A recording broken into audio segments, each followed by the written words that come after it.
Sudirman sudah ke saya dan 111 anggota Pradi pimpinan Bapak Oto Hasibuan. Geger, Polda Jabar ketar-ketir, Oto Hasibuan kerahkan 115 pengacara bebaskan Sudirman, tangkap Rudiana. Halo, selamat datang di channel Suara Hati Sang Istri. Untuk reaction kali ini ya, ada kabar baik dari Sudirman sudah kembali ke Bu Titin dan ratusan kuasa hukum akan membantu nanti pengajuan PK juga seperti 6 terpidana.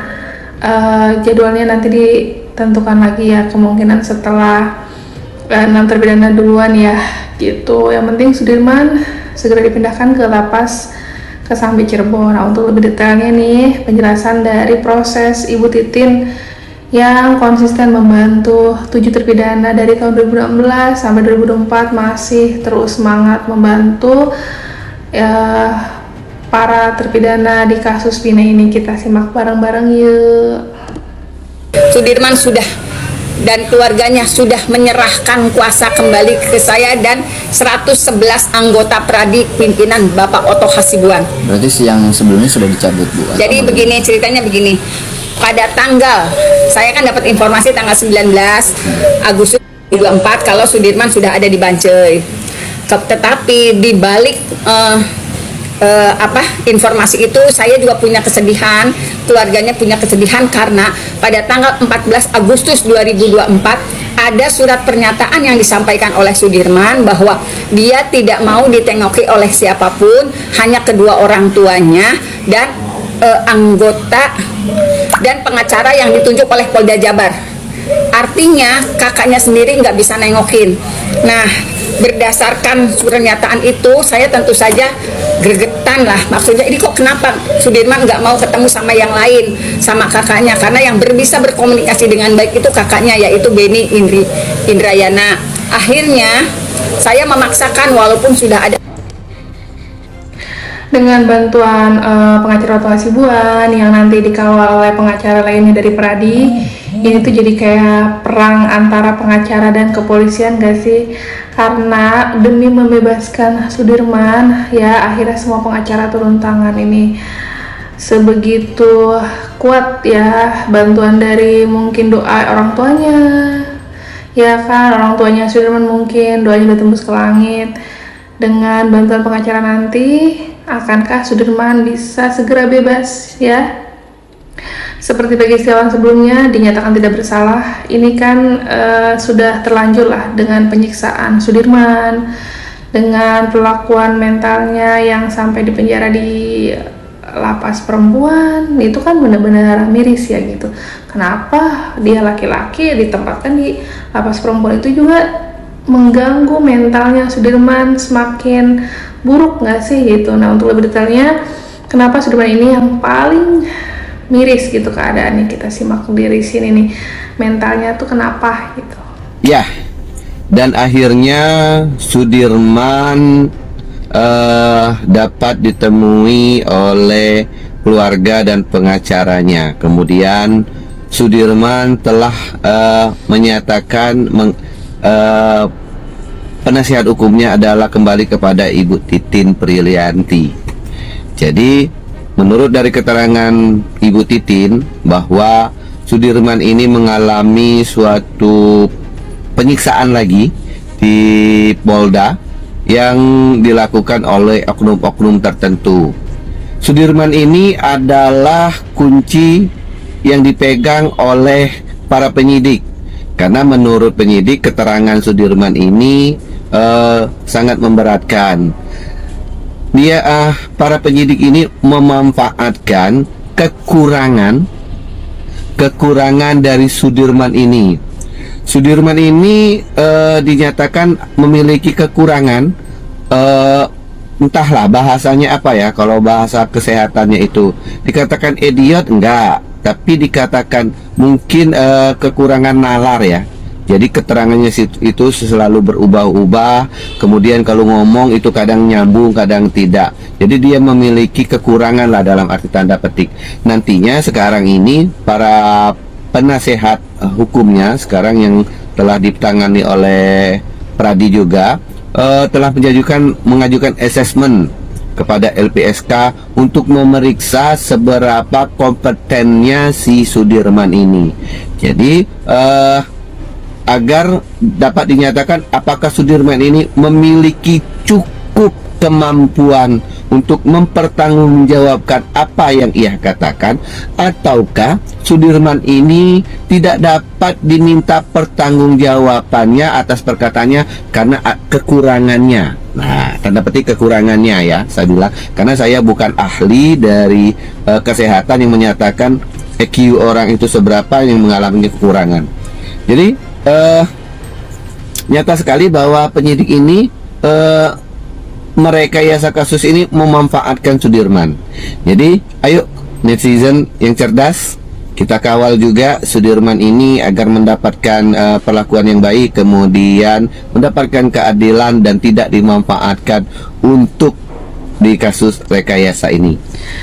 Ya, kan ini juga Sudirman tuh terpidana yang pertama kali mengaku bunuh Pina dan Eki, dan itu punya keterbelakangan mental ya. Polos-polos aja lo, bulu ego aja kayak disuruh polisi iya gitu kan, ternyata lulus SD-nya aja 17 tahun. Ini Sudirman dimanfaatkan penyidik dalam rekayasa kasus Eki dan Pina ya, sampai harus disimpan di lapas wanita. Itu juga kan kayak semiris itu gitu. Nah, untuk lebih jelasnya nih, kita simak bareng-bareng nih pernyataan kakaknya Sudirman juga. Sebegitu sulit menemui Sudirman kan, seperti apa kondisinya Sudirman pas dia temui di lapas wanita. Yang saya temukan ya, ini bagi saya baru adalah apa? Ternyata Sudirman itu selain dianiaya, selain kita tahu sendiri ya, ditembak peluru karet sampai nggak bisa, susah untuk duduk, disiram air panas, muntah darah dan lain sebagainya. Ternyata Sudirman itu juga ditekan mentalnya. Salah satunya dengan cara apa? Dengan cara Sudirman itu ditempatkan di tahanan wanita. Ini kan bentuk penekanan mental. Saya jadi ingat di penjara Guantanamo Amerika sana, itu ada untuk penjara untuk para telur is, saya resetin ya, untuk para telur is yang berbahaya, itu ditekan mentalnya. Nah, begitupun juga dengan Sudirman. Ini orang udah keterbelakangan mental, masih ditekan juga mentalnya ya kan, dengan cara menempatkan dia di tahanan wanita. Untuk apa? Supaya mudah ketika misalkan untuk Sudirman, ngaku kamu pelakunya. Iya, gitu kan. Karena apa? Mentalnya rusak. Ya kalau sehari 2 hari bersama wanita mungkin nggak masalah. Lah kalau bertahun-tahun apa nggak rusak itu mental kan? Aduh, bener-bener kan ini biadab banget ini loh. Mudah-mudahan ini keajaiban Tuhan lah ya, mungkin video ini bisa nyampe gitu ke Kapolri atau siapa gitu. Aduh, kok bisa ada penyidik-penyidik macam begini? Ini kan melanggar banget itu. Ditempatkan di tahanan wanita. Coba perhatikan pengakuan dari kakaknya Sudirman, Beni, berikut ini. Lalu kata si Bu Titin tuh memberitahu bahwa selama ini si Sudirman itu ada di lapas perempuan. Waktu di Polda. Gimana sih ceritanya? Jadi pas awal Peggy ketangkep itu Sudirman di Polda, cuman dia di tahanan perempuan. Kok bisa sih? Emang tempatnya nggak ada gitu? Kurang tahu masalah itu ya, cuman saya tanya Sudirman ya di tahanan itu. Ya, yang berarti rumornya Sudirman di hotel atau gimana? Bohong. Bohong nggak? Iya. Ya, itu mungkin di lapas perempuan. Iya. Nah, itu tadi pengakuan dari Beni bahwasanya Sudirman itu ditempatkan di. Nah, mungkin kan ada isu ya pada saat itu Sudirman yang satu-satunya terpidana tidak bareng dengan terpidana lain. Terus kenapa tidak ada di lapas laki-laki? Ternyata dia di lapas perempuan, bukan di hotel yang informasi disebarluaskan di sana. Itu bener-bener ya aneh sih, kenapa taruhnya di lapas perempuan gitu kan? Bener-bener aneh sih kasus ini. Kita simak lagi aja. Nah, itu tadi pengakuan dari Beni bahwasanya Sudirman itu ditempatkan di lapas wanita. Waduh, ini bener-bener ya. Nah, tapi di sisi lain ya mungkin juga ya Tuhan juga menyayangi Sudirman ya kan. Ini ada satu video juga nih tentang Sudirman yang masih lumayan mengharukan lah ya, dengan ibunya ketemu dengan Sudirman sampai bisa meluk. Ini juga nih doa dari ibunya inilah yang membuat Sudirman ini kuat meskipun secara mental terus ditekan, tapi ada keajaiban Tuhan di sana ya kan, lewat ibunya. Coba perhatikan pelukan Sudirman terhadap ibunya berikut ini.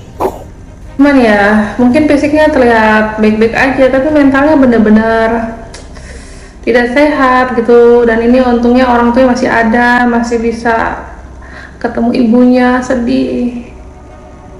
Tuh ibunya menangis. Kenapa masa mudanya harus dapat perlakuan kayak gitu? Seorang hati ibu pasti sedih banget sih ini.